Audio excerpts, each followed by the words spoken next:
Coast. The toddler started copying the dog. That was how the family almost missed what the dog was trying to say. Harmony was 2 years and 4 months old, and she was in a phase where she copied everything. Sounds, postures, expressions, habits. If her father sneezed, she sneezed. Coast. If her grandmother folded her hands in her lap, Harmony folded hers. It was funny in the ordinary way that toddler phases are funny, endearing and slightly alarming and gone before you fully document it. Coast. When Harmony started sitting beside Beau and staring at the living room wall with him. Her mother, Lynette, thought it was the sweetest phase yet. Coast. Beau was a 5-year-old golden retriever, 62 pounds, amber gold. The kind of dog that existed in the background of family life like a warm current. Always there. Always easy. Rarely demanding attention on his own terms. He had never in 5 years done anything that required explanation. Coast. The wall staring began on a Monday. Lynette noticed it while she was putting away groceries. Coast. Beau was positioned in front of the living room's north-facing wall, about 2 feet back, head lifted, facing it with the focused attention of an animal that was reading something. Harmony had toddled over, assessed the situation, and sat down beside him in the same posture, hands in lap, head up, looking at the wall. Coast. They stayed like that for 4 minutes. Lynette photographed it. She sent it to her sister. Adorable, her sister said. They think they're the same species. The next day it happened again. And the next. Coast. On the 4th day, Lynette's husband Jerome came home from work and found Beau and Harmony in their now established configuration. Side by side facing the wall, and he stood in the doorway for a moment. He's fixated on something, Jerome said. Outside the wall, maybe, a sound we can't hear. Coast. Lynette hadn't thought about it that way. She had been watching Harmony, not Beau. She began watching Beau. Coast.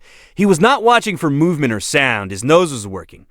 The occasional slow lift and nostril flutter, the head angle that shifted fractionally depending on where he pointed his muzzle. He was smelling something. He was smelling it from the same spot every day with increasing attentiveness as each day passed. Coast. On the 6th day, Lynette pressed her palm flat against the wall where Beau always positioned himself. She kept it there for 10 seconds. Room temperature, she moved her palm left 8 inches. Also room temperature, she moved it right. Warmer, she pressed her ear to the wall. She heard nothing, she pressed her palm left. Coast, a faint, distant, irregular sound. Something she might have called settling if she had been in another room. Closer, with her ear to the wall, it was not settling, it was more deliberate. More rhythmic. Coast. If you stay for stories about what animals detect before we do, you are in the right place. Subscribe so you don't miss the next one. Jerome called the exterminator that evening, a company he had used for a wasp nest in the eaves 2 summers prior. Coast.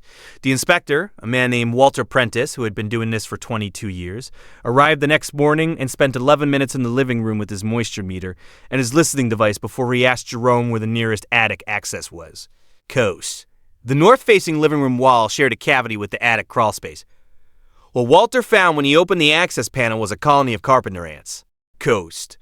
A mature colony, he explained, which suggested establishment over 2 to 3 seasons.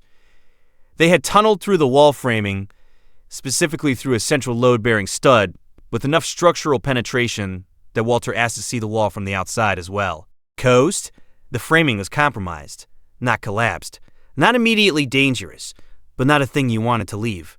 Coast. Walter stood in the living room afterward and said, "Your golden has been sitting right where the concentration of activity is highest. You can hear them up close, but most people don't think to put their ear on the wall." Coast. Carpenter ants, as a mature colony, produce a specific organic compound profile in the air immediately surrounding their tunnels. Formic acid, terpene hydrocarbons from wood processing, pheromone compounds, and the frass left behind as they excavate. Coast. A dog's olfactory system can detect formic acid at concentrations below 1 part per million. Beau had been sitting with his nose pointed at the wall's most active section, reading a chemical map of something alive inside the structure of his family's house. Coast. Has your dog ever stared at the same spot for days and you couldn't figure out why? Tell us in the comments. These stories deserve to be heard. The repair took 3 days and a contractor. The compromised stud was sistered, the cavity treated, the access point sealed. Walter came back 2 weeks later to confirm. Coast. Jerome stood in the repaired living room afterward and looked at the wall. Smooth and ordinary now. He thought about load-bearing studs. About what would have happened in 5 more seasons of unchecked excavation. About how long Beau had been trying to show them where to look. Coast. Every guardian deserves to be recognized, even the ones who never asked for anything in return. If stories like this matter to you, subscribe so you never miss the next one. Ghost.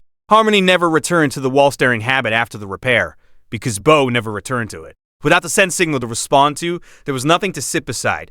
The phase ended the way Harmony's phases always ended. Quietly, without announcement, replaced by something else. Coast. She moved on to copying the way Bo yawned. Lynette photographed that too and sent it to her sister, and said nothing about the wall. Coast. The next story is about a golden retriever who went to a specific door in the house every night for 2 weeks, and what was on the other side of it the family had completely forgotten about. Coast. The photograph from the first day is still on Lynette's phone. Bo and Harmony side by side looking at an ordinary white wall. The photograph looks like nothing. It is the most important photograph she has ever taken.